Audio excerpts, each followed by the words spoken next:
We believe that illogical, contrary to the natural order of things, what happened? What happened here? The alleged delivery of about 150 million to his aide, who happens to be not his aide, not even his employee in the Senate, in the Senate, in his rest house, in not really rest house, no?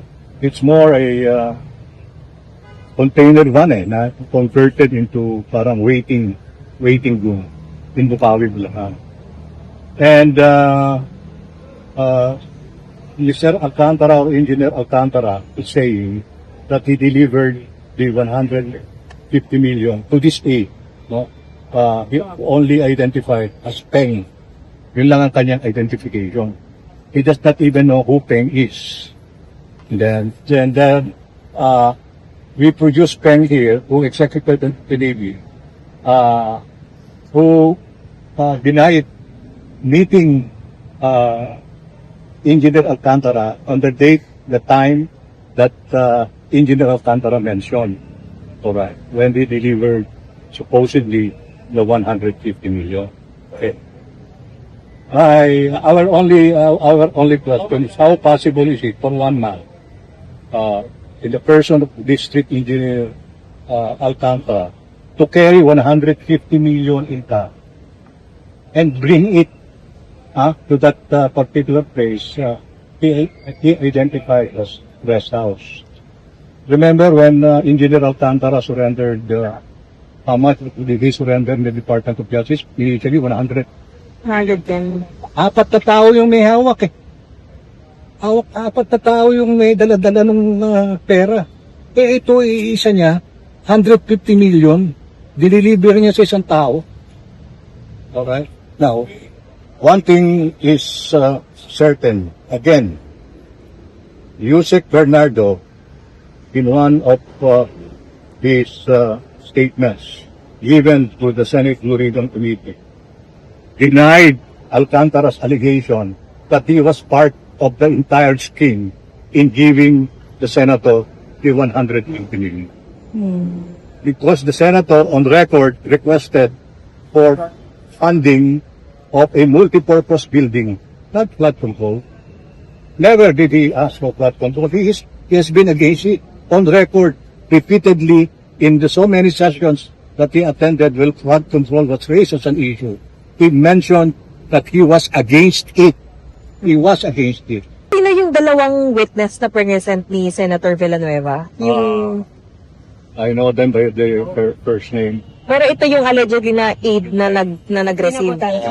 Si Peng. Yung isa? Yung isa, yung chief of staff niya, because there was an allegation on the part of Engineer Alcantara that in one very busy day, a celebration sa Bukawi, he was able to talk to Senator Joel daw. Doon sa event na yon. But Senator Joel has a full schedule. And there he needed to run to there was an interparliamentary meeting of representatives from other countries, which he attended. So sabi niya, imposible na magkaroon ako ng oras para sa kanya. Isang witness pa pala namin na pinroduce, yung may hawak ng susi, nung sinasabi ko sa inyong parang rest house, no? And then walang makakapasok doon sa compound na yon kung wala itong susi. At yung may hawak na susi, hininahin niya na nabuksan niya on that particular date and time ng alleged delivery ng pera, yung compound, yung gate ng compound. Yung isa yung sinasabi ko, I think it was Mendoza, if I am not mistaken, no? Sabi niya, nandun sila sa labas, hindi sila pumasok. So they did not see really whether or not there was delivery to the senator. But they were told by Engineer Alcantara that Engineer Alcantara made the delivery to the senator. And yet, Engineer Alcantara, in his sworn affidavit, sinasabi niya na sworn statement na ang delivery niya, binigay niya doon kay Peng. So, yun pala, ang layo na. Ang layo na. Yun namang, I think, Mendoza, sabi niya, nandun sila sa labas. Naghihintay lamang sila. At they help, apparently, according to them, they help Engineer Alcantara count the money. Highway yun. Yung container van, allegedly the rest house, patabi lang ng highway. Open, kaharap ang munisipyo. Paano sila magbibilang ng pera na 150 million dun sa harap ng munisipyo at sa highway, etc.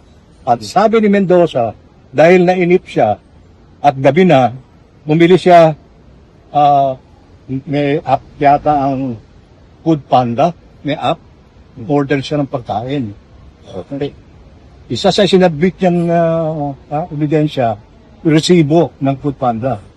Sinabi niya, gabi sila, ginabi sila. Yung resibo ng Food Panda na sinabit niya, alas 12 ng tanghali. O yun pala, wala na. Magka-crush na sa mukha niya yun.